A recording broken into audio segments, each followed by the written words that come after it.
যতন করে বাঁধলি মাথা তাও যে বাঁকা সিথা।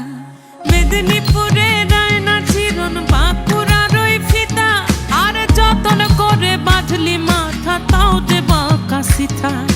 পেছ পাড়ি